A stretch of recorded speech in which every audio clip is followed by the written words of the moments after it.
A pretty wild Monday here on Okinawa Honto as the winds gusted up and over 50 miles per hour at times thanks to Typhoon Bavi, passing just towards the west, but as many people see in there, the outer rain bands of these storm systems are no joke. That is exactly what happened here. I'm meteorologist Robert Spett. I want to talk about the rainfall with this storm system, some of the impacts, but also where it's headed next. First, take a look at this. Actually, in one area of Okinawa, Tokashiki, that's actually located just towards the west of the main island there, 13.09 inches of precipitation, just a staggering amount. Seen on Kadena Air Base, actually just around 8 inches was reported, but northern areas of Okinawa, look at that, upwards of 12 inches of total precipitation. So it's no wonder we've seen this flooding out here across the island. Reminds me of Typhoon Roku from a few years ago that brought just a tremendous amount of rain thanks to a training effect, that is that moisture that just continues to lead one storm after another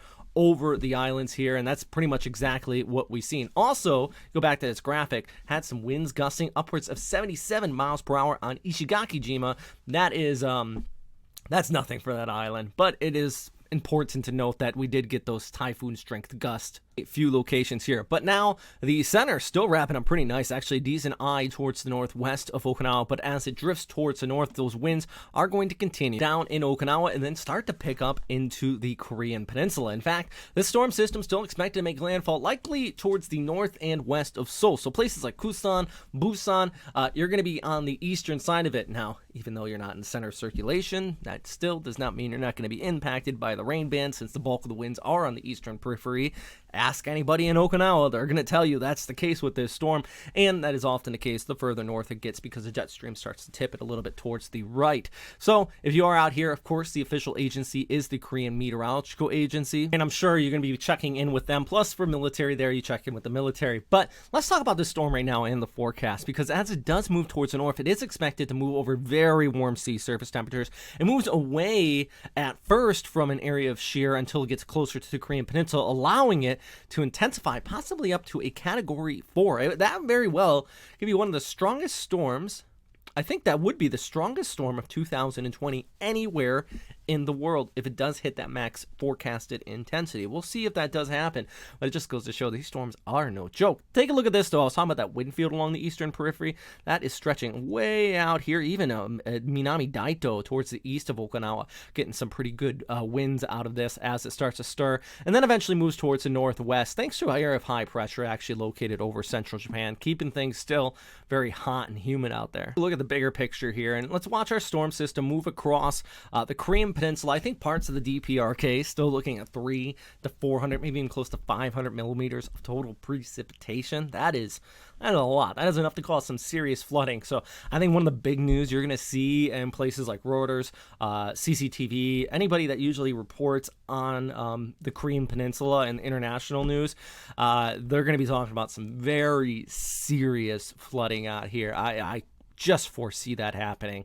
And then eventually this does move off into northeastern China, bringing some pretty good rainfall as it moves well towards the east of Beijing. I think more like around Harbin, you're going to be looking at some decent rain.